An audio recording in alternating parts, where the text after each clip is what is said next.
어이, 여기서 궁극적으로 일단 니네가 다들 이제 고1 고등학교 입학하는 시점에서 그건 다 알지. 통합과학, 통합사회가 수능 과목인 건 다 알지. 어? 중화반응이라는 소재도 정확히 고1 내신 때 한 번 나오고 그로부터 2년이 수능에 정확히 한 번 더 나올 거야. 수능에 나오는 중화반응은 그리고 고1 내신 중화반응하고는 격이 다르게 어려울 거야. 그건 당연한 거야. 당연한 건데 지금 보고 있는 이 사례는 그러면 수능용 중화반응에 가깝게 내신용 중화반응에 가깝게 겁주려는 건 아닌데 아직도 이거는 내신용이야. 내신용 중화반응이라는 게 뭔 소리냐면 들었을 때 아마 이해가 되실 거라고. 한번 듣고 어느 정도 가이드를 따라서 해설을 듣으면 이해가 된다. 그거 솔직히 엄청 어려운 거 아니거든요. 그런 거면 수능용이면 두세 번 들어서 겨우 이해가 될랑 말랑 그게 수능용이어야 돼요. 그러니까 이거는 엄청나게 고도화된 추론까지는 필요 없지만 보장하는데 만약에 학교 내신에서 나오면 이 정도면 정답률 20% 미만은 아마 될 거란 말이야. 학교 내신용으로는 이 정도면 확실한 킬러급이 될 거야. 메이비.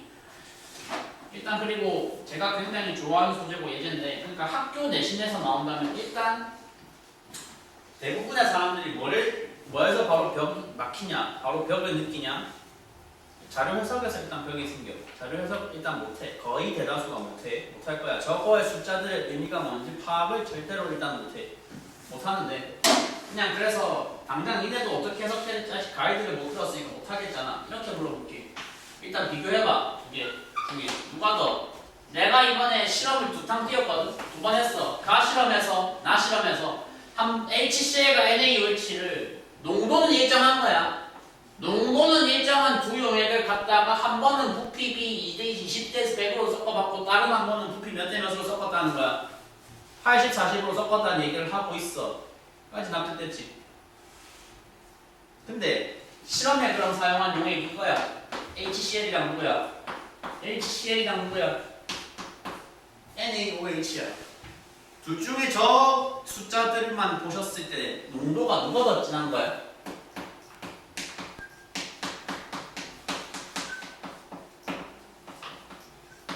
지금 저 실험에 사용한 두 재료 HCl하고 NaOH 중에 농도가 누가 진해?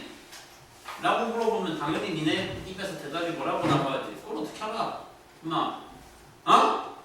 야! 그걸 알 수 있는 데이터와 그걸 알 수 있는 정보와 그걸 알 수 있는 재료가 하나도 없는데 그걸 어떻게 알아? 라고 하는데 사실 따져야 되지.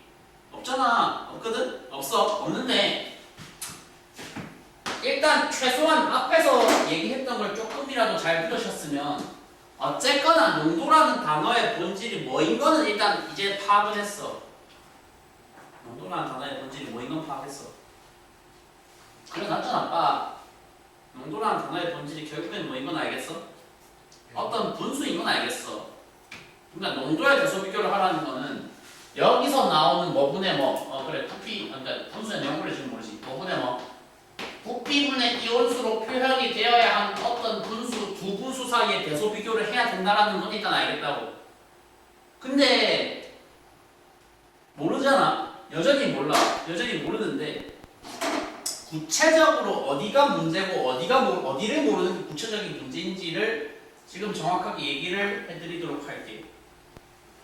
내가 만약에 이온수를 어쨌거나 혼합했을 때 혼합 용액에서의 이온수를 결정하는 요인은 어쨌거나 뭐야? 알짜 이온이 누가 더 많으냐지. 알짜가 누가 더 많으냐지. 근데 알짜가 가에서 나에서 각각 몇 개 투입됐는지조차 지금 파악을 할 수가 없거든. 저 사람이 아까 좀 잘난 척하면서 말했던 물소이다라는 단어를 쓸 수 있는 재료 하나는 일단 눈에 띄어. 양이온수라는 게 나와 있어. 저거는 다량이 결정하는 숫자야, 소량이 결정하는 숫자야? 저건 다량이 결정한 숫자였어. 그러니까 여기서 다량이 누군지 모르겠으나 5n이 나와야 하고 여기서 다량이 누군지 모르겠으나 12n이 나와야 한다까지는 알겠다고. 그래도 여전히 뭘 파악 못해? 그래서 누가 더 진한데 파악 못해? 당연히 아직 못해. 아직 못해. 넌 왜 관심 가지고 듣고 있어 갑자기? 저요? 근데 뭐요? 봐봐. 그러니까 하고 싶은 말이 이거야. 농도의 대소 비교를 한다. 분수의 대소 비교를 한다는 건 근데 구체적으로 무슨 말일까? 분수의 대소 비교를 한다. 이게 근데 예시를 이렇게 들면 니네가 와닿을지 모르겠는데 예를 들어서 내가 아파트를 구매를 하고 싶어. 아파트를 구매할 거면 당연히 내가 가지고 있는 예산한도 안에서 뭐가 더 내 입장에서 가성비가 좋은 아파트인지 이런 거를 비교해서 살 거 아니야? 나도 사실 그렇게 구매 경험이 많진 않지만 아파트가 A 아파트가 있고 B 아파트가 있다고 가정을 해볼게. 뭐 예를 들어서 둘 다 총액은 얼마다? 60억은 너무 크지. 6억이나 그거 둘 다 아파트는 총액이 6억이다. 그러면 두 아파트의 가치는 완전히 같다라고 말할 수 있어 없어? 없어. 뭘 따져야 되게 사실. 니네가 직접 구매해본 경험은 없기 때문에 잘 감은 안 오시겠지만 혹시 본인 살고 있는 각자의 집에서의 각자 집의 평수 아세요? 대충은 알죠? 부모님한테 들어는 봤죠? 에? 만약에 두 아파트의 절대적인 가격 자체는 6억 6억으로 똑같은데 한쪽은 24평에 6억이고 한쪽은 36평에 6억이다라고 하면 혹시 이제 머릿속으로 좀 속물적인 계산이 바로 돌아가면 어디가 가치가 더 높은 아파트예요? A죠. A입니다. 왜 A인데? 역세권. 에이씨. A가 왜 가치가 더 높은데? 총액은 같아. 근데 뭐가 더 높아? 평당 가격이 더 높아. 무슨 말인지 알겠어? 지금 내가 비율을 평당 가격으로 하고 있는 게 용액에서 뭐랑 같은 거야? 농도랑 같은 거야. 농도 비교를 하고 싶으면 뭐를 맞춰야 된다고 상식적으로? 분모값을 똑같이 맞춰줘야 돼. 둘 다 6억인데 하나가 24평이고 하나가 36평입니다. 그러면 방금 대답 잘못 나오신 거와 똑같이 뭐가 된다고? 가치 판단이 조금 혼선이 생긴다고. 그래 뭐 아무 와닿으시겠지만 봐봐요. 그러니까 내가 얘기하고자 하는 건 뭐냐? 평수를 어디를 맞춰야 된다고? 분수 대소 비교를 잘하고 싶으면 분모가 값이 같아야 된다고? 분자가 값이 같아야 된다고? 야! 분수 대소 비교를 잘하고 싶으면 분모의 값이 같아야 된다고? 분자의 값이 같아야 된다고? 일반적으로 분모야 그래. 사람의 시각이 가지는 사고 과정상 당연히 분모가 일치해야 돼. 36평에 6억이라는 걸 수정을 좀 해야 돼. 평당 가격을 똑바로 비교하고 싶으면 몇 평으로? 24평에 몇 억이야 그럼? 4억이지. 이 작업을 똑같이 해야 돼. 누구한테도 위에도. 하고 싶은 말이 뭐냐면 일단 농도 값을 똑바로 비교하고 싶으면 어디를 먼저 맞춰라? 분모를 맞춰라. 분모가 근데 농도에서는 뭐다? 이온수다, 부피다. 맞잖아. 분모가 농도에서는 분모에 해당하는 게 이온수다, 부피다. 부피를 일단 똑같이 맞춰놔야 그 다음에 농도 대소 비교를 하든가 말든가가 되는다는 말이야. 알았지? 타겟이 정해졌어. 어디를 똑같이 맞추라고? 예! 값을 농도 비교하고 싶으면 쟤를 통일을 시켜야 돼. 오늘 하는 말에 오늘 이 3시간짜리 그거에 가장 하이라이트가 이제 나올 거니까 잘 들어봐. 잘 들어. 통일을 시키는데 지금 강조해서 말하고자 하는 내용이 뭐냐면 그 통일시킬 때 기준이 무조건 뭐로 결정이 돼야 되는가에 대해서 말을 하고 싶어. 부피값을 통일시킨다고 했어. 나와 있는 부피값이 뭐가 숫자가 뭐뭐뭐가 있어. 근데 위에 표에 야 나와 있는 숫자가 뭐뭐뭐가 있어. 부피값으로 20, 80, 40, 100이 나와 있어.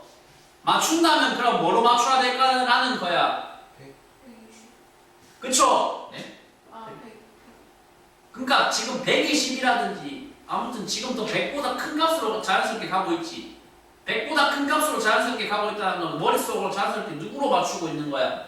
최대 공약수로 맞추고 있는 거야? 최소 공매수로 맞추고 있는 거야? 최대 공약수를 맞추고 있는 거지. 방금 과정은 120 어쩌고 말하신 거는 더 큰 값으로 갔잖아요. 그죠? 자연스럽게 이 부피값을 통일시키는 기준을 지금까지 쌓아왔던 수학이라는 과목에서의 경험치에 빗대서 봤을 때 자연스럽게 최대 공약수로 가신 거예요. 내가 지금 뭐랬어? 최소 공매수, 최소 공매수로 가신 거야. 맞지? 최소 공매수가 아닌가? 아무튼 말이 좀 꼬인다. 아무튼 여기에 빈칸에 들어갈 단어는 그거다. 빈칸에 지금 제가 적고자 하는 표현은 무조건 화학에서는 중화반응에서는 부피 통일을 해야 될 때 기준은 무조건 정해져 있다는 겁니다. 얼마로 맞추셔야 됩니다. 무조건 최대공약수로 가셔야 됩니다.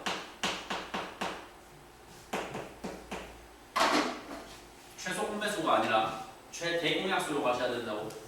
근데 내가 말을 좀 어렵게 한 감이 사실 있어. 최대 공약수라고 표현은 했지만 사실은 있잖아. 숫자 4개가 20, 40, 80, 100이야. 중학교 졸업하신 분들 중에 저기서 최대 공약수가 뭔지 대답 못한 사람은 없을 거란 말이야. 뭔데? 야 20, 40, 80, 40의 최대 공약수가 뭐 얼만데? 20이야. 그러니까 지금 기준 제시해드렸어. 저렇게 숫자가 배치가 되어 있으면 당신들이 부피 통일할 때 기준값으로 잡아야 되는 게 무조건 평수가 얼마여야 된다고 그래?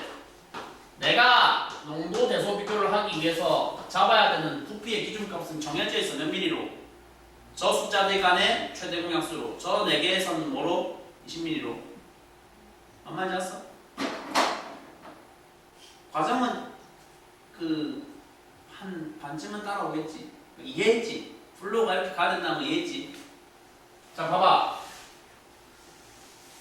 그러면 그 다음 작업도 솔직히 만만치 않긴 한데 봤을 때 이해는 될 거야. 그리고 이해가 됐다면 아마도 재미도 살짝은 있을 거야. 뭐 할 거냐면 이제 근데 부피값을 저 사람이 제안하는 방향으로 따라가면서 통일을 했어. 꺾기까진 좋아. 통일하는 목적이 뭐였어 근데? 농도 대소 비교하고 싶어서 했잖아. 지금도 근데 몰라. 뭘 몰라? 그래서 누가 더 진한데? 모르지? 농도가 누가 더 진한데 여전히 몰라. 부피값을 맞췄는데도 몰라. 모르니까 손 놓고 있겠다가 아니라 모르니까 일단 뭐라도 해보자라는 게 그래서 지금부터 필요한 생산적인 마인드야. 모르니까 일단 미지수로 가보자가 생산적인 마인드야.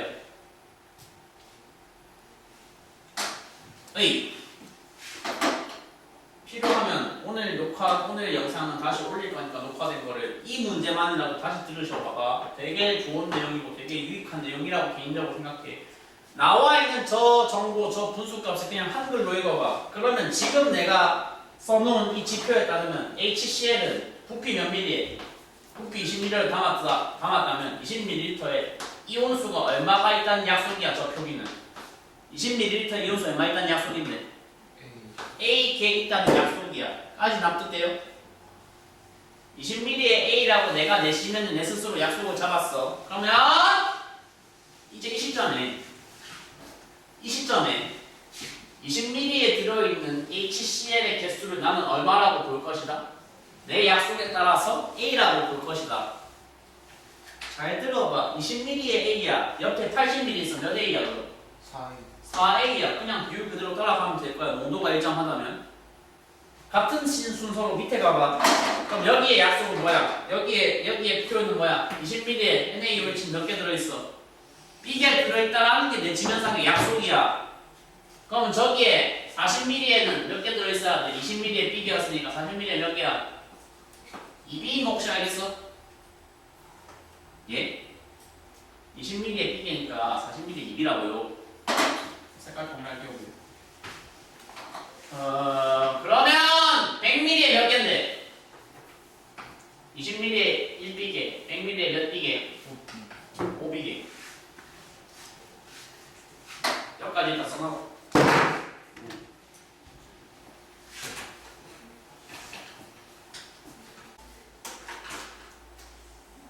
지금 이 문제가 왜 그렇게 제가 이렇게 시간과 칼로리를 많이 들여서 얘기를 하고 있을까요?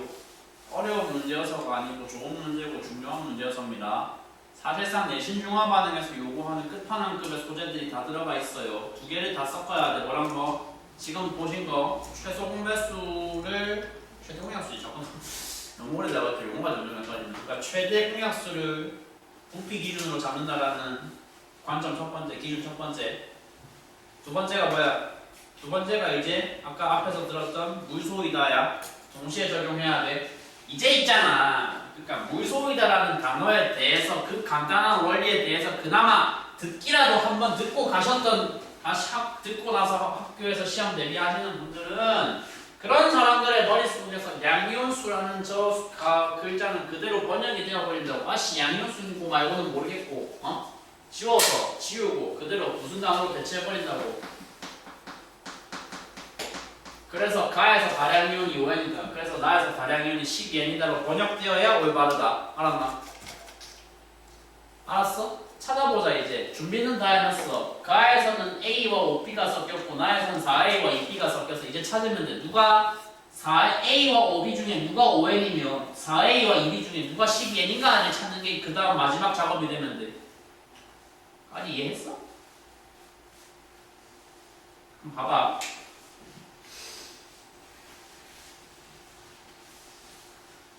야, 그냥 보편상식에 기대서 물어볼게. A가 5N일까? 5B가 5N일까? 라고 물어보면 100명한테 물어보면 99명의 보편상식에 가진 사람은 당연히 뭐가 5N이라고 대답을 하고 싶겠어.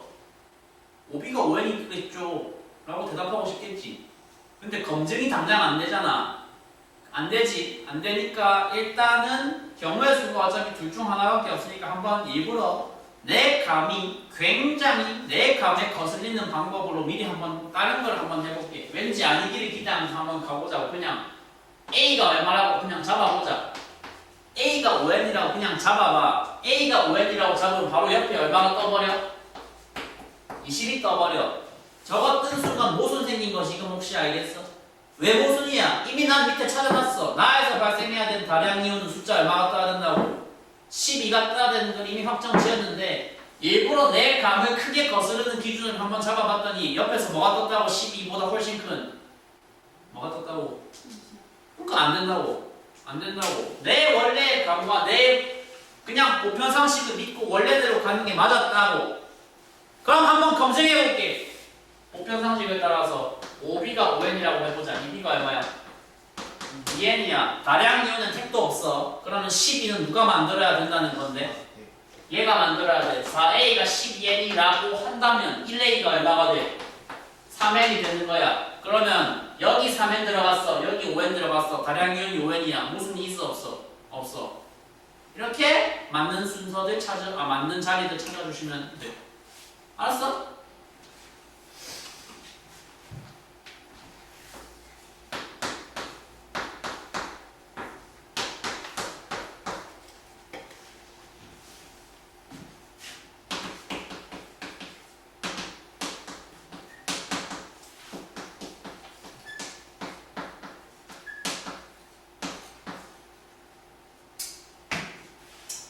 같은 부피의 HCl과 NaOH 각각 들어있는 양이온수의 B가 3대1이다. 이거 좀 말이 길잖아. 요 지금 주황색으로 박스 친 단어 전체가 그대로 뭐다? 줄여서 저게 농도야 결국 농도. 그치? 줄여서 읽으면 그거잖아 결국. 부피에 들어있는 뭐 같은 부피 들어있는 이온수. 농도비가 3대1이냐? HCl의 농도, NaOH의 농도는 뭐 저는 판사했던 걸 앞서서 지웠으니까 여기 자국이 안 남아있는 이들이 남긴 기록에 한번 읽으면서 봐봐. 농도 잡을 때 기준 부피 둘 다 우리가 얼마로 잡았어? 둘 다 얼마로 잡았어? 최대 공약수 20으로 잡았어. 같은 20에 들어있는 얘의 농도는 같은 20에 A 들어있었으니까 3N이야. 얘는 얼마야? 1N이야. 그럼 3대1 맞아 아니야? 3대1 맞아 아니야? 맞는 거야. 그래.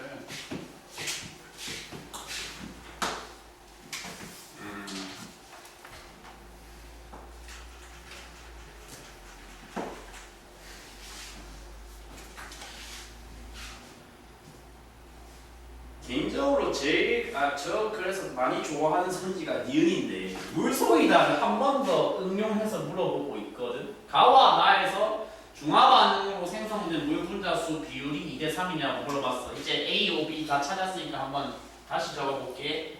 여기 얼마야? 3N이고 여기 5N이었어. 여기 위쪽이 12N이고 아래쪽이 2N이었어. 다시 한번 물어본다. 물 분자수를 결정하는 건 소량이다 다량이다? 소량. 각 경우에 각 케이스에 가와 나에서 세로로 비교했을 때 소량에 해당하는 숫자를 읽으면 된다는 거야. 맞지? 물 분자 이렇게 적어볼게. 20개. 여기 몇 개야? 3개야. 여기 몇 개야?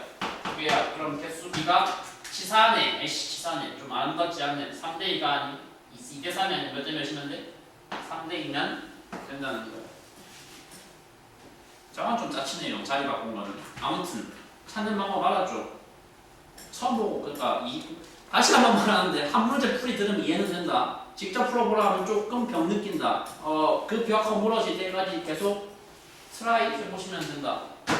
마지막 가와 나를 혼합하래. 가와 나를 혼합하면 혼합했을 때 액성은 그러면 어떻게 되는가를 물어봤는데 이거는 크게 고민할 필요가 없어. 가나 혼합하면 HCl에 해당하는 이온의 개수, NaOH에 해당하는 이온의 개수 싹 다 뭐 하시면 되겠어요? 심플하게 그냥 다 합치면 되겠죠.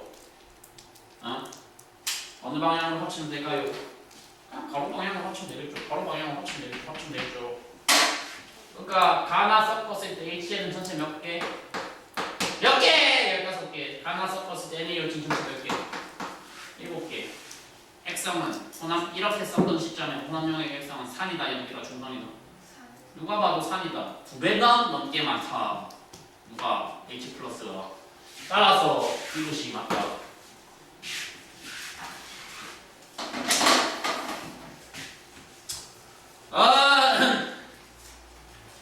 있잖아. 솔직히 저게 중화반응이라는 소재를 처음 들은 사람들한테는 어려운 예제인 거 맞거든? 근데 가이드로서 저만큼 좋은 애가 없기 때문에 제가 일부러 뒤쪽의 문제를 확 넘겨가지고 짚어서 보여드려요. 항상 중화반응 강의를 할 때는 저거만큼 좋은 문제가 없어요.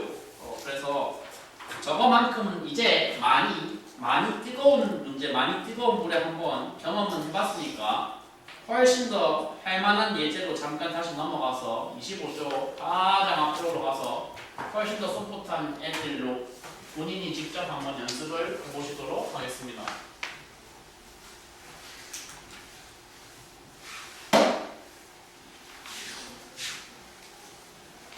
앞으로 이런 그래프 보면 혼합용액의 부피비를 서로 다르게 28, 6, 14, 10, 10 다 다르게 섞어봤는데 온도가 가장 높은 점이 보여. 앞으로 저렇게 혼합용액의 온도가 가장 높은 저 지점이 바로 무슨 상태인 지점이냐?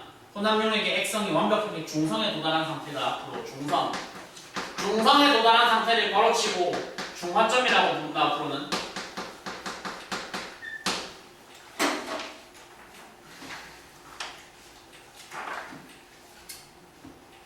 BTB 이런 거 안 중요합니다. 색깔 뭐 그건 나중 가서 외우면 돼요. 일단은 여기가 중성인 건 가르쳐 드렸고 이제 그거 기준으로 한번 밑에 OX 채워보세요. 이 1번 예제에서는 직접적으로 농도 같다는 표현 안 나와 있지만 사실상 농도 같다라는 말을 누가 한글 말 대신 누가 대신 해주고 있어? 얘가 대신 해주고 있어. 중화점에 도달을 했대. 중화점에 도달을 했다는 건 이온수가 같이 투입됐다는 거야. 어느 시점에? C 시점에. 같은 이온수 만드는데 필요한 부피값이 같았어. 그게 무슨 말이야? 농도가 같은 거야. 농도 같은 건 좋다. 알겠다. 그렇다 치자. 그럼 그 농도를 뭐라고 표현하래 이제? 그러니까 이제 확정은 됐다고. 저기 문제의 HCl과 저기 문제의 NaOH는 둘 다 같은 농도 값이면 알겠어. 근데 아까 저 사람이 뭐라고 말했지? 농도 값을 표현하려면 농도의 본질은 분수고, 농도 잡으려면 일단 양쪽 용액에 뭘 통일해야 된다고? 분모값, 부피값 통일하라고 했다. 분모값, 부피값 통일할 때 기준은 누구여야 된다고 했다. 나와 있는 부피값들 사이에 무슨 수? 최뭐수? 최대 공약수로 잡으랬다. 최대 공약수라는 말이 좀 어렵다 라고 생각할지라도 솔직히 나와 있는 숫자들 보면 잡기 어렵냐? 아니지. 아까 20, 40, 80, 100 나왔으니까 당연히 내가 안 시켜도 본능적으로 최대 공약수라고 들으면 누구 잡았어? 20 잡았어. 마찬가지 아니야. 누구 잡아야 돼? 잡고 싶고 생긴 게. 당연히 2 잡아야 돼.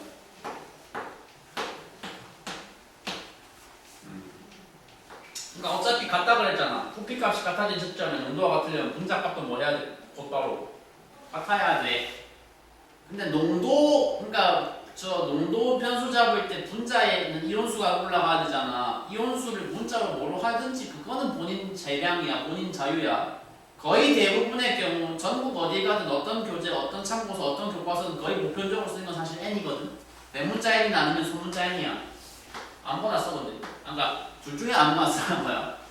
뜬금없이 A, B, C 이런 알파벳 이상한 문자 갖고 오지만 개인적으로 좀 허용할 수 있다고 생각하는 건 알파, X 이런 건 괜찮은 것 같아. 수학에서 보편적으로 쓰는 그런 미지수들까지는 괜찮아.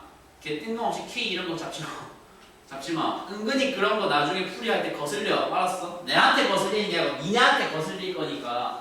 그러면 이제 잡았어. 그렇구나. 이제 계속 했던 말 반복하는데 체감을 직접 해야 돼. 손맛을 직접 느껴야 돼. 일단 이 기준까지만 같이 잡을 수 있었다면 그 뒤에 전개는 막말로 나하고 좀 갈라져도 돼. 나하고 좀 다른 방법으로 가도 돼. 내가 제안하는 사고 과정하고 어쨌거나 취향 차이는 다들 있을 거고 개인 차이는 다들 있을 거니까 정확히 전부 다 같은 방식으로 복붙해서 가는 건 아마도 불가능할 거라고. 저 같은 경우는 이럴 때 어떻게 하냐. 그럼 이제 쓸모가 있어요 없어요? 부피값이 없어요. 그걸 다 뭐로 대체할 거예요? 나는 이런 식으로 대체할 거예요. 2mm에 n개, 6mm에 몇 개? 3n개, 10mm에 몇 개? 7mm, 14mm에 9n개. 나중에 진짜 풀이를 연습을 많이 하고 익숙해진 사람들은 아예 뭐까지 떼버리냐면 n도 떼버립니다. 쓸데없는 생각해서. 니네도 그때까지 익숙해질 때까지 연습해서 나중엔 n 그냥 빼고 어차피 필요한 건 자연수밖에 없잖아. 자연수만 쓸 수 있는 경지까지는 한번 도달을 해보도록 해봐. 물론 지금 말고 이번 올해 여름 언젠가에. 지금 문제가 되는 선지가 어디죠? BTB는 됐고요. 그러니까 봐봐요. 이제 숫자를 저렇게 어느 정도 써놓고 보시면 6번 같은 괄호 6번 같은 선지가 더 이상 고민이 됩니다, 안 됩니다? 안 됩니다. 생성된 물의 가장 많아야 되는 건 어디야? C야. 물의 분량을 결정하는 건 다시 말한다. 물의 분량을 결정하는 건 소수 이온이다, 다수 이온이다. 소량 이온이다, 다량 이온이다. 소량 이온이지. 그러면 A에서 소량 이온 누구야? A에서 소량 이온은 얼마야? N이랑 9N 중에. 당연히 N지. 여기는 얼마야? 내가 지금 H2 대수 잡고 있지. 무대수 여기 몇 개? 5면 다시 하면 이래. 어디서 제일 많아야 돼? 2에서 제일 적어야 되네 오히려. 이렇게 판단하시면 된다는 겁니다. 아시겠습니까? 그죠? 그리고 또 개인적으로 좋아하는 팁인데 제가 그런 말 되게 자주 씁니다. 지금 어쨌거나 중화반응 소재이기 때문에 제가 다소 좀 텐션 높게 신나게 설명하고 있긴 하지만 어쨌거나 이거는 과목 분류상으로는 어디야? 물화생리 중에서는 그렇지. 저번에 혹시 그 말 했나? 그러니까 과학이라는 과목은 구성이 어떻게 되어 있다고? 물리가 있고 물리와 물리 외 쓰레기 아니고요. 그러니까 아무튼 제 전문 분야는 물리잖아요. 물리는 그래프 이거보다 훨씬 많이 쓰거든요. 물리에서의 그래프 독해나 화학에서의 그래프 독해나 근데 일단 본질은 안 바뀐다. 항상 가장 중요한 점은 어떤 종류의 그래프는 항상 가장 중요한 지점은 어디에 해야 된다. 정보 해석이 가장 활발하게 일어나야 되는 지점은 무조건 꺾인 점이다. 그래프 종류가 뭐든지 무조건 꺾인 점이 제일 중요하다. 알았어? 저기 꺾인 점 무슨 점이라고 지금 당신들이 나한테 들었어? 저기가 X성이 완전히 중성인 지점 중화점이라고 들었어. 중화점이라고 들었어. 아까 저기 농도 잡아서 부피를 이온수로 바꾸는 거랑 별개로 제가 또 개인적으로 되게 좋아하는 어떤 이 중화반응 유형 그래프 독해 방법 중에 하나인데요. 저기가 중성입니다. 저 보라색 경계선이 중성 라인, 중화점 라인이에요. 중성 라인. 밑에 숫자들 그냥 이온수로 바꾸고 자시고 따라서 그냥 대각만 읽어봐. 대각 읽었을 때 앞쪽은 X성이 산이어야 돼요, 미어야 돼. 여기 중앙 라인, 보라색 라인 기준으로 앞쪽 영역은 X성이 산인 영역이야, 염린 영역이야. 산인 영역이라고 보장할 수 있어. 뒤쪽은 뭐라고 보장할 수 있어? 굳이 이온수 따질 필요조차 없이 보장할 수 있어. 왜 보장할 수 있어? 중앙에서 중간을 맞추기 위해서 필요한 부피값이 몇 대 몇이었는데 10대 10이었지, 그렇지? 10대 10인데 그 밸런스를 깨고 앞쪽으로 가면 누가 더 많아지고 누가 더 적어졌으니까 누구는 많아지고 누구는 적어졌어. 여기 기준으로 누구는 많아졌어? 산이 많아졌어? 여기가 많아졌어? 산이 많아졌어. 균형점 기준으로 산이 많아지고 여기가 많아지면 X성이 당연히 뭐겠어? 산이겠지. 균형점 기준으로 누가 많아졌어? 뒤로 가면 연기가 많아지고 산이 적어졌어. 그러면 X성이 뭐겠어? 여기겠지. 숫자 판단 이전에 형태 보고 그런 약간 피상적인 관찰도 좀 빠르게 일어나 주시면 되게 도움 많이 되고요. 그렇게 해서 영역별 X성을 판단해 놓으면 2번이라든지 저기 5번 같은 선지도 해결이 빠르게 가능하다는 말이다. 알았지? 네.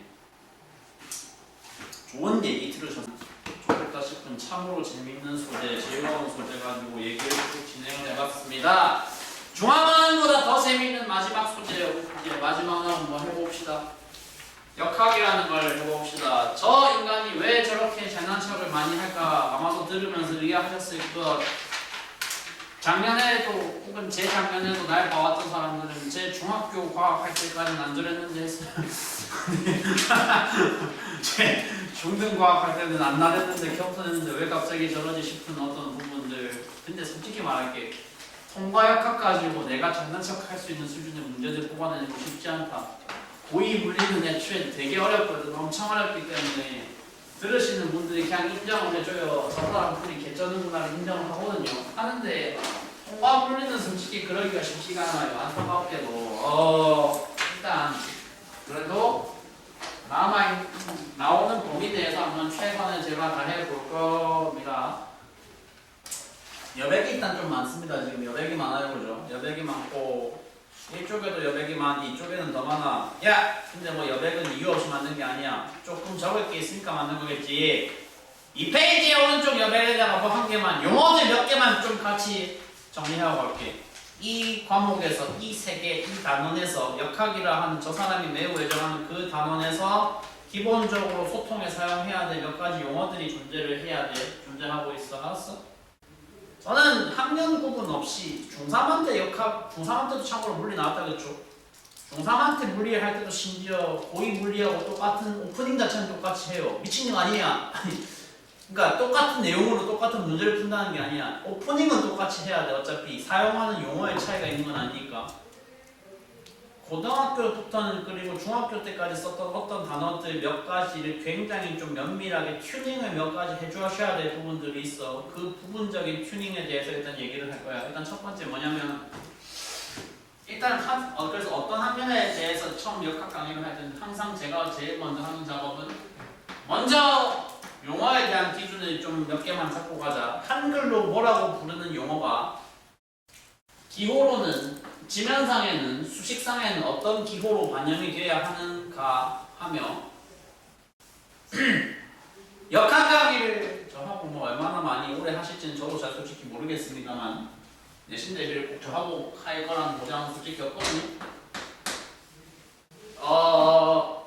물리 근데 주차가 반복되면 반복될수록 물리 단원에서는 내가 항상 입버릇처럼 하는 말이 있어. 수학이랑 유사해. 엄청 유사해. 그러나 결정적인 차이점이 하나 있어. 수학은 실물을 다루는 과목이 아니기 때문에 뭐에 대해서 신경을 써도 안 써도 괜찮다. 단위에 대한 신경이 하나도 더 반영되지 않아도 괜찮아. 과학은 근데 달라. 물화생지 다 마찬가지지만 그 중에서도 특히 물리가 유난히 두드러져. 뭐에 대한 중요성이 매우 두드러져. 실물 세계를 다루는 거기 때문에 이 과목에서는 수학과의 가장 뚜렷한 차이점 내가 봤을 땐 저거야. 단위를 엄청 민감하게 살펴주셔야 돼. 난 살필 거야. 그리고 니들도 점점 그거에 동조가 돼야 돼. 동기화가 점점 되면 돼. 일단 근데 처음에 한 두 개 채우는 거는 니네가 기본적으로 사실 중학교 과정 수료했다면 기본적으로 다 알고 있을 만한 단어들로 시작할 거야. 질량이라는 단어가 있을 거야. 한글로. 시간이라는 단어가 있을 거야. 와 미친놈이 이건 좀 모욕적이야. 모욕적인 짓까지 났나? 질량! 기호 뭔지 알아? 질량 기호 뭐게? 그쵸. 근데 이제 이런 부분에서 조금씩 미스매칭들을 조금씩 지금 바로 교정하시면 돼. 그러니까 구분해야 돼. 기호랑 단위랑 다른 거야. 방금 말씀하신 킬로그램은 질량이 뭐야? 단위를 킬로그램이라 그래. 기호는 있잖아. 전부 다 어디서 따오는 거게? 질량이라는 한글 단어를 영어 버전으로는 뭐라고 부르냐? 그 영어 단어의 보통 앞 글자에서 따와. 질량을 뜻하는 영어 단어 알고 계시는 거 있어? A. 질량이 뭔 A인데? 맞는 말 하시는 분 좀 보드릴게요. 질량 영어 단어. 웨이트 좋은 대답인데 무게다. 질량. 스펠링 뭔데? 왜 알지? 갑자기 왜 알지? MASS, 매스, 영어 단어 질량, 앞글자를 따서 기호 M이라고 적는다. 너도 좀 안 좋아하지? 초콜릿 알레르기 있잖아. 시간 영어 단어는 진짜 좀 질문 자체가 모욕적이지. 그래 모르는 사람 없지. 대답 알아도 돼. 단위에 대해서는 근데 좀 대답들이 갈릴 수 있어. 시간의 단위가 뭐게? MS? MS가 뭐야? 뭐 아니 그 그러니까 미리 아니고 아니 미터. 오늘 니네가 지금 나한테 지금 강의를 몇 시간째 듣고 있어. 예정되는 게 3시간이고 지금 2시간 40분째 듣고 있거든. 지금 내가 사용한 애들이 표현들이 다 시간 단위야. 2시간 40분. 그 다음 단위 뭐 있어? 초라는 게 있거든. 물리라는 과목은 근데 좋은 게 뭐냐면 이제 주변에 사물들이 많기 때문에 아무거나 짚고 던져도 그게 바로 예시가 되거든요. 그러니까 현실에 반영해야 되는 과목이고 현실에 반영해야 되는 학문이란 말이야. 물체의 운동을 표현을 하기 위해서 질량값이 필요한 거고 시간값이 필요한 건데 분필이 날아가는 저 운동을 묘사하는 데 있어서 분필이 날아가는 운동을 묘사하는 데 있어서 시간 단위로 분과 시간이 적합해 보여 안 적합해 보여? 미닛과 아워가 적합해 보여? 당연히 안 적합해. 꼴랑 1, 2초 만에 추락했으니까. 그러니까 기본적으로 물리에서 사용하는 시간의 기본 단위는 지금 이 순간부터 무조건 뭐라고 확정 지을 거야? 세컨드라고 확정 지을 거야. 세컨드라고 확정 지을 거야. 야, 네가 1학기 과학 해달라며 하고 있잖아. 빨리 적어라. 물리는 뭐가 괜찮아. 과장 좀 못해서 한강위에서 제일 잘하는 사람이 지금 거든요. 물리를. 그리고 봐봐요. 제가 통합과학 강의를 2024년에 처음 시작해가지고 지금 이제 횟수로 3년 차인데 그동안 뭐 그래도 명수로 따지면 세 자릿수 정도는 다 저하고 거쳐 가봤을 거 아니겠습니까? 2008년생부터 시작해서 08, 09 그리고 이제 10을 보고 있는데 그 정도 많은 인원수들을 보면서 유일하게 한 명 말로 패서 사람을 울린 적이 딱 한 번 있습니다. 심지어 남학생이었습니다. 남학생. 뭐 때문에 울렸냐면 들으면 되게 별거 아닌 것 같아 보일 수 있거든. 거리라는 단어의 기호를 S라고 써. 스트리트 말하는 거 아니야 참고로. 쟨 좀 사정이 있어. 원래는 디스턴스에 D를 써야 되는데 D를 안 쓰고 그냥 S를 써. 나도 이유는 모르겠어 솔직히. 왜 쓴지. 국제적으로 합의된 거리의 기호는 어쨌거나 뭐라고? S야. 내가 사람을 사실 잘 화를 안 내요. 재작년 작년에 보신 분들은 아시겠지만 어지간해서는 넘어가요. 근데 그 08년생 남학생인데 그 사건 그 뚜껑 한번 열린 게 들으면 되게 별거 아닌 것처럼 보일 수 있는데 내가 분명히 한 수십 번은 과정에 한 10번은 진짜 넘게 말했거든. 이거 두 개 섞어서 부르지 마라. 섞어서 읽지 말아라고 진짜 엄청 수십 번 강조했거든. 뭐로 읽으면 안 되냐면 이거 S야 발음이. 이거 뭐라고 지금 친절하게 써놨어 옆에. 세컨드. 저거 S로 읽지 말라고 진짜 10번 넘게 얘기했어. 근데 끝까지 꿋꿋하게 쳐읽었어. 그래서 결국 시험 치러 가서 틀려왔어. 그것 때문에 뚜껑 열려가지고 욕은 안 했어. 욕설은 안 했는데 그냥 순수하게 말로 펴가지고 남자애를 울렸거든요. 그 뒤로는 어쨌거나 그렇게 너무 압박하는 식으로 누군가를 그렇게 혼내고 이런 경험은 일단 없긴 한데 그때 좀 뭐라고 해야 될까요? 그것 때문에 끄는 건 아니긴 하지만 어쨌거나 너무 이제 강렬한 기억이라 가지고 걔를 소재 삼아서 계속 그래도 강조는 하고 있단 말입니다. 발음을 다시 한번 말한다. 단위에 대해서 중요하게 여기라는 거는 발음조차도 함부로 하지 말라는 거야. 섞으면 안 될 것들 섞지 마. 기호랑 단위는 명확히 뭐다? 다르다. 이거 나중에 가서 시간 단위가 뭔데? 예를 들어서 어떤 분필이 날아갔다. 날아가기까지 걸린 시간이 1초 저보다 내가 표기를 저렇게 했다. 1초 걸렸다. 그럼 대답을 그러니까 읽을 때 뭐라고 읽으시라고? 저거 분필이 날아가는데 1S 걸렸다. 이렇게 읽으면 진짜 그건 죄송한데 좀 혼나야 되는 거 맞아요 솔직히. 맞다고? 예? 다시는 S로 읽어서는 안 돼. S로 읽지 말 거. 세컨드 S 구분할 거. 희한하게 또 이거 두 개 구분 못하는 경우는 없더라고. 그거는 사실 뭐 거리값을 거리 단위를 다 미터로 표기하고 미터로 발음하는 건 우리 일상의 보편적인 얘기들이니까 그렇겠지. 그건 다행인 것 같아. 그건 다행이야. 여기까지는 그냥 굳이 물리라는 영역으로 안 넘어가도 일상에서 누구나 보편적으로 쓰는 값들이야. 그치? 미터 단위 누구나 다 쓰고 초 단위 누구나 다 쓰고 킬로그램 단위 누구나 다 쓰잖아. 이제부터 조금 비일상적인 단어로 넘어가게 될 건데 아까 그리고 저기 질량 영어 단어 제가 한번 여쭤봤을 때 웨이트라고 대답하셨잖아요. 그러니까 단어에 대한 구분 기준을 좀 면밀하게 깔고 갈게요. 질량하고 지금 이 순간부터 질량하고 뭐는 동의어가 아닙니다. 질량과 무게는 명백히 다른 언어입니다. 질량과 무게는 명백히 다른 언어라고. 야, 질량과 무게는 뭐라고? 같은 거라고 다른 거라고? 다른 거. 다른 거. 질량은 킬로그램도 아니라 했다. 근데 사실 일상적으로는 이 몸무게 얼마야라고 물어보면 그때 나오는 게 킬로그램 단위잖아. 거의 일반적으로 그렇잖아. 그게 일상적으로는 사실 잘못 쓰고 있는 용어인데 그냥 뭐 정착은 이미 됐고 굳이 뭐 일반인들끼리 대화 나누는데 야 물리적으로는 그거 틀려서 뭐 이런 불편한 대화들 하고 싶지 않으니까 그냥 다 넘어가는 거거든. 그럼 무게 단위는 도대체 뭔데 킬로그램이 아니라면 과학적으로 물리적으로 올바른 단위는 뭔데? 라고 물어보면 그래도 다행히 당신들이 다 중3 교육과정까지는 수료를 했기 때문에 사실 단위를 처음 보는 건 아니 알고 있어. 뭐게? 미터. 대문자 n이야. 그렇죠. 이것도 n으로 읽으면 안 돼. 이 순간부터 뭐라고 발음해야 돼? 뉴턴이라고 발음해야 돼.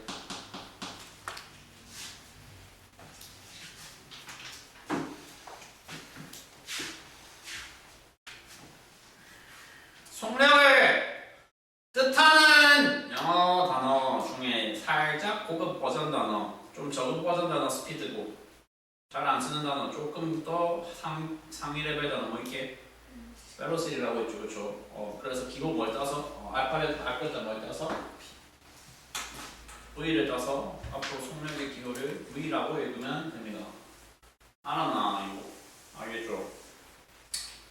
속력의 단위가 나오는 그 시점, 그 순간부터 그리고 확실히 이게 이제 비일상적이고 약간은 과학적인, 약간은 학문적인 영역으로 이제 들어간다. 사실 별거 아닌데 속력의 기본 단위는 이 순간부터 무엇으로 적어도 과목을 공부할 때는 합의가 될 거냐면 뭐 자동차 속력 보통 표현할 때는 시속 몇 킬로미터다 이렇게 표현을 하잖아. 1시간에 몇 킬로미터 달릴 수 있다 이런 뜻이거든.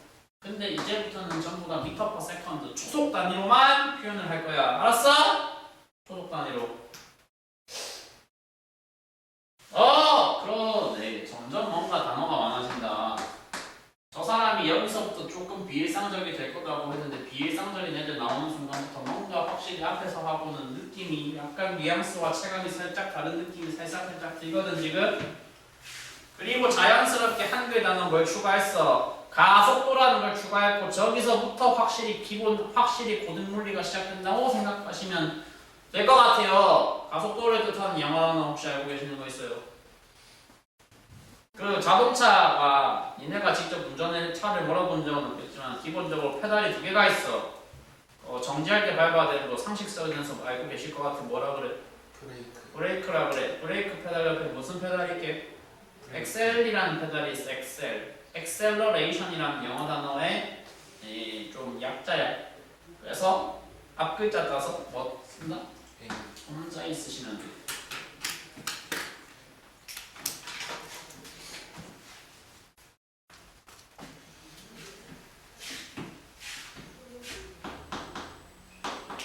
오늘은 뭐 딱히 물리 문제 풀 것도 하나도 없고요. 그냥 이런 식으로 뭔가 영어 소개만 쭉 하고 끝날 겁니다. 근데 중요해요. 되게 중요하고 그래서 별표도 지금 달아놨어. 가속도 단위도 많이 중요해. 뭐라고 써야 되냐면 나 그리고 개인적으로 중3 물리가 제일 마음에 안 드는 부분 이거거든.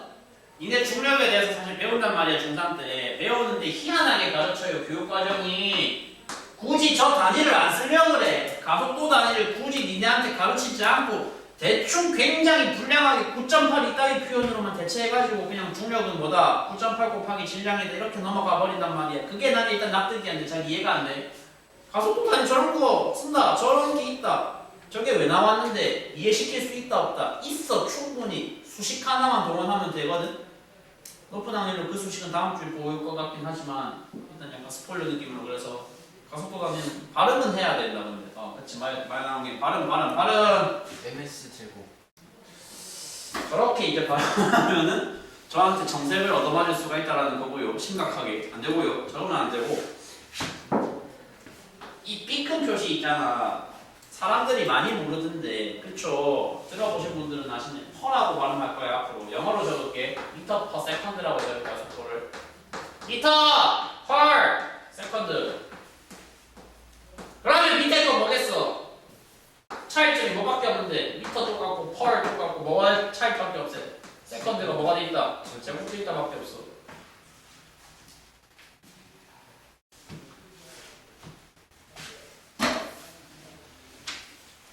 빗금의 의미가 뭔지를 그리고 참 또 안타까운 게 깨닫는 사람의 비율이 아마 한 반에 20명 있으면 10명 조금 넘을 거라고 내가 확신한다. 좀 어처구니가 없는 사실인데 사실 저 단위 얘는 모른다 진짜. 중학교 때 안 가르쳐줬다 진짜. 위에 건 가르쳐주거든. 그럼 최소한 빗금이 뭔지 퍼가 뭔지 정도는 사실 알고 고등학교 들어가는 게 마땅하단 말이야. 뭐야 저거 분수야. B급 앞에 있는 게 누구 자리고 분자 자리고 분모 자리고 B급 앞에가 분자가 자리고 B급 뒤에가 누구 자리고 분모 자리야. 그냥 미터 세컨드로 남은 거를 뭐라 한다고 미터 퍼 세컨드라고 간략하게 쓰는 거다. 알았죠? 알았죠?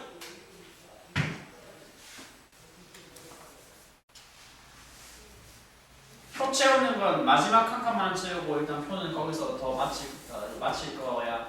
표 말고 딴 거 해야 돼.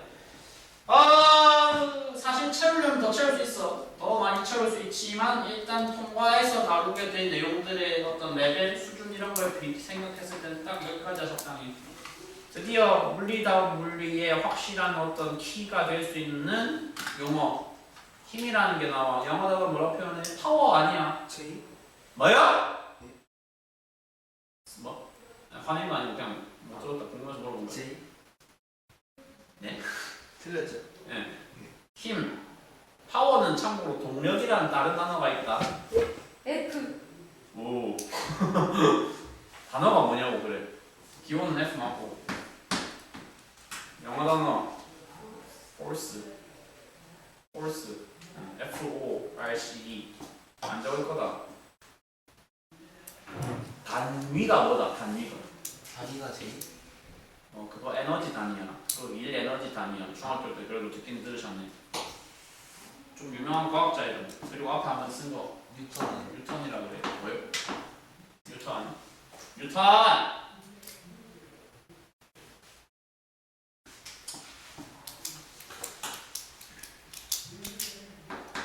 다음 주에 이 수식을 바로 소개를 다시 하긴 하겠습니다만 뉴턴이라는 단위를 가진 힘이라는 놈은 왜 근데 단위가 뉴턴이냐? 저 F의 개념을 힘의 개념이라는 걸 인류 역사상 제일 처음 만들어낸 과학자의 이름이 뉴턴이기 때문에 그냥 자기 이름 갖다 박은 거야. 그 사람이 밝힌 수식, 가장 위대한 물리학 역사에서 가장 위대한 과학 역사에서 가장 위대한 수식 하나가 뭔데? F는 ma라는 수식이 있어. 한글로 읽어봐. 힘은 뭐 곱하기 뭐라는 건데 그럼? 힘은 질량 곱하기 가속도라는 거야. 그래, 잘하네.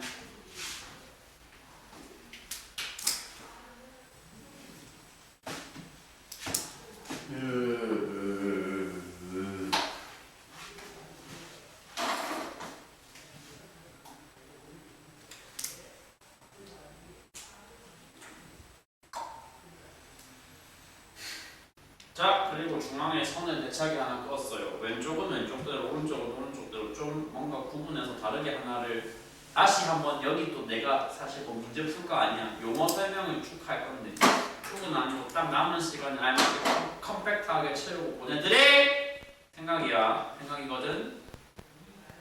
그리고 이해하기 어렵지 않을 거야 절대로. 되게 와닿는 예시들이 사용이 될 거니까. 야, 그냥 이렇게 한번 편하게 들어봐. 가정적인 어떤 경우를 도입을 했어. 항상 마찬가지야. 그리고 이 단원, 이 내용 강의할 때 역시 대상 학년이 고3이든 고3은 아니고 중3이든 고1이든 고2든 항상 오프닝은 다 이렇게 시작해. 이 근처에서 가장 가까운 지하철역 2개 어디랑 어디야?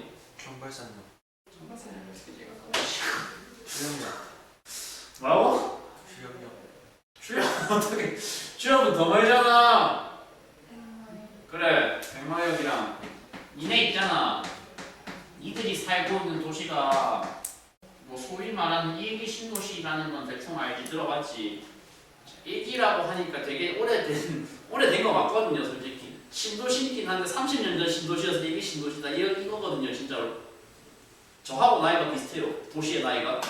아무튼 백마가 그러니까 뭔 말하고 싶은 거냐면 그래도 나름대로 30년 전에 처음 도시 설계할 때 잘 닦았어 도시를. 뭘 잘 닦았다의 기준이 보통 뭐 말하는 거게? 역잘 설치했다. 그것보다 더 중요한 건 산책로가 잘 돼 있다가 잘 만든 도시의 보통의 기준이야. 산책로, 공원이 잘 조성돼 있다. 호수공원 그렇죠 잘 돼 있죠. 그것도 있는데 백마역이랑 일직선으로 산책로가 쭉 뚫려 있는 하나의 역이 또 아래쪽에 하나가 더 있어 뭐 있어? 마두역이라는 게 있어. 그래 좀 지리에 대해서 좀 알아야 돼. 걸어본 뭐요? 걸어봤어요 저. 마두랑 백마 사이 걸어봤냐고. 걸어봤지. 야 학교가 그 근처에 있다. 걸어봤어야지. 백마 마두도 그렇고 저쪽에 가면 누구도 그렇죠. 일산주요. 그렇죠. 일산주요. 거의 모든 라인들이 굉장히 사실 예쁘게 딱딱딱딱 배치가 돼 있단 말이야. 이런 곳이 솔직히 많이 없거든. 그래서 이 잘 닦인 산책로에서 한번 가정을 해봤다. 나는 친구 2명을 등장시킬 거야. 둘 다 산책을 좀 좋아하는 2명의 친구를 등장시킬 거야. 지금부터 중요한 말 하니까 잘 들어봐. 1번 친구는 저렇게 이동했어. 저렇게 여행을 했어. 어디로 갔어? 어디로 갔어? 야 화살표 방향 마두에서 백마. 갔어. 근데 2번 친구는 조금 더 산책을 더 좋아해서 백마를 지나쳐서 백마역을 뒤쪽을 타고 한번 반환점을 찍고 돌아왔다고 가정을 해볼게. 백마역 뒤에 있는 마을 이름 뭐라 그러게? 백마마을.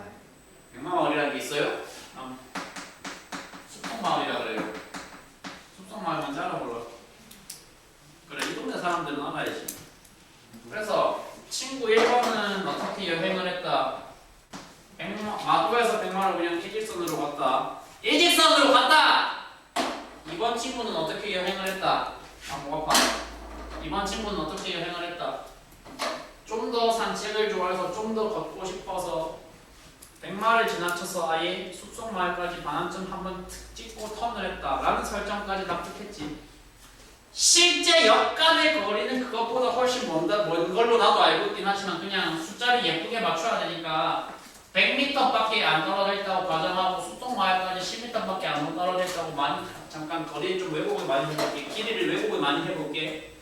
저 경우에 니네한테 내가 이렇게 질문을 만약에 던진다면 1번과 2번이 각각 경험한 거리값은 얼마냐 물어보면은 대답하기 쉬워 어려워? 쉬워요. 미쳤냐? 저거 왜 대답을 못해? 당연히 하겠지. 1번이 경험한 거리값 뭐라고 대답할래? 100m라고 할 거야. 2번이 얼마 경험했어? 120. 그래. 이거 지금 대답 못하는 건 중졸이라면 사실 말이 안 되는 거잖아, 그지? 그치? 여기에 지금부터 이 순간부터 본격 논리가 시작되는 게 저 단어가 등장하면서부터 시작될 거야. 길이값이야, 쟤도. 똑같은 길이값이야. 똑같은 무슨 단위를 가지는? 똑같이 미터 단위를 가지는 길이값인데 거리라는 단어랑 대비가 많이 되는 변이라는 단어가 새로 등장해. 쟤도 무슨 값이라고? 길이값, 거리라고 하시면 안 돼. 거리랑 이제 구분하겠다는 목표니까 길이값이야. 미터 단위를 가지는 길이값이야. 근데 측정 기준이 좀 달라. 니네가 2번이 경험한 거리가 120이라고 자연스럽게 대답을 한 거는 사실 뭔데? 내가 안 시켜도 자연스럽게 대답이 나온 거는 이미 본인들의 그 10몇 년간의 경험을 통해서 알고 있기 때문이야. 거리라는 건 어떻게 측정하는 길이값이다. 중간 경로 고려를 하는 길이값이다. 안 하는 길이값이다. 하는 거지. 보라색의 120, 보라색 거리가 120이라는 거는 왜 120인데? 경로 반영이 됐거든. 뒤쪽 터치하고 10 갔다 10 돌아왔다는 저 경로 반영이 자연스럽게 됐기 때문에 120이라고 대답을 한 거잖아. 그럼 당연히 길이가 경로 고려를 해야지.가 중3 이하 학생들의 상식인 거고 고1 이상의 학년들에게의 상식은 이제 바뀌어야 된다. 변이라는 건 좀 다르다. 변이는 뭐에 대한 고려가 있지 않은 길이값이다. 야! 대비된다고 했잖아. 뭐에 대한 고려가 있지 않은 길이값이다. 경로에 대한 고려가 있지 않은 길이값이다. 경로에 대한 고려가 없으면 측정을 도대체 어떻게 한다는 소리냐. 얘는 되게 단순해. 단순히 어디와 어디 사이에 출발한 지점과 도착한 지점 사이에 직선 길이만을 측정하는 출발점과 도착점 사이에 직선 위치 차이만 측정하는 길이가 뭐라고? 경로 없는 경로 고려 없는. 그렇지. 그게 변이의 개념이야. 그럼 바로 표현해봐. 1번이 경험한 변이값은 얼마라고 하면 돼. 그대로 가야겠죠. 얘 솔직히 바뀔 거 없어. 뭐 마구에서 100만 그냥 이 직선 쭉 가잖아. 그러니까 출발한 위치와 도착한 위치 사이 직선 길이 차이 100이잖아 그대로. 누가 차이가 생겨? 2가 차이가 생겨. 경로 거리가 없으니까 네가 숲속까지 터치를 하고 왔다 말았다는 중요해 안 중요해? 중요하지 않아. 안 중요해. 그냥 이 변이는 그대로 100이야. 왜? 출발한 데가 어디고? 출발한 데가 나두고 도착한 데가 100만이고. 어느 포인트에서 하지? 아니 그 아니라 아직 그렇죠. 뭐. 숲속 도착지가 숲속인 줄 알았어. 아, 야, 근데 아직 한 개가 더 나와야 돼. 친구 3번 등장시킬 거야. 세 번째 친구가 나왔어. 바로 그냥 시간 없으니까 바로 대답해. 거리 얼마야? 3번이 경험한 거리 몇 미터야? 100. 변이 몇 미터야? 네. 이렇게 대답이 짜있는 순간 되게 이상하다는 거 사실 체감이 바로 되잖아. 저렇게 표현하면 누구누구와 차이가 없어. 1번, 3번이 차이가 없어. 숫자만 봤을 때 차이가 없어. 근데 눈으로 보면 당연히 뭐가 있어 지금? 방향이 달라. 존나 차이가 있어 그지? 1번은 마두에서 100마를 왔고 3번은 반대로 내려왔잖아. 그렇죠? 저 말이 나와야 돼요. 뭐에 대한 차이가 매우 심각하게 발생하고 있어요. 방향. 그래서 지금 이 순간부터 방향이나 거리라는 값과 변이라는 값의 가장 중요한 차이점은 경로에 대한 고려가 있는 대신으로 방향에 대해서는 고려를 하지 않는 길이 값을 이 순간부터 뭐라고 볼 것이며 이 순간부터 그것을 거리라고 볼 것이며 거꾸로 경로에 대해서 고려를 안 하기 때문에 누구에 대해서 대단히 민감하게 고려를 하는 길이 값을 방향의 디렉션에 대해서 대단히 민감하게 고려하는 길이 값을 이 순간부터 뭐라고 볼 거다? 변위라고 볼 거다. 영어 단어 뭐기? 거리는 디스턴스고 변위를 뜻하는 영어 단어 뭐기? Change distance. 디스플레이스먼트라고 써. 그 됐고. 그러니까 봐봐. 근데 이 말만 딱 적고 그래서 슬슬 가면 될 것 같아. 물리학에서 방향에 대한 정보는 방향 정보는 전부 다 지면상에서는 수식상에서는 뭐로 표현돼야 되게? 이게 제일 지금 중요한 단어다. 그거로 표현돼야 돼. 변이라는 물리량이 변이라는 길이값이 방향의 부분이 있다는 건 곧 그것이 뭐의 부분이 가능해야 된다는 소리랑 같은 거야. 야, 변이가 방향의 부분이 가능한 길이값이라고 한다면 그것은 반드시 수학적으로 수식상에서는 뭐의 부분이 가능해야 된다고? 누구의 부분이 가능해야 된다고? 그럼 이제 표현할 수 있어. 누구의 차이를. 1번, 3번의 차이를 표현을 할 수가 있어. 1번은 위로 갔잖아. 그럼 부호로 따지면 100은 100인데 어느 방향 100이야?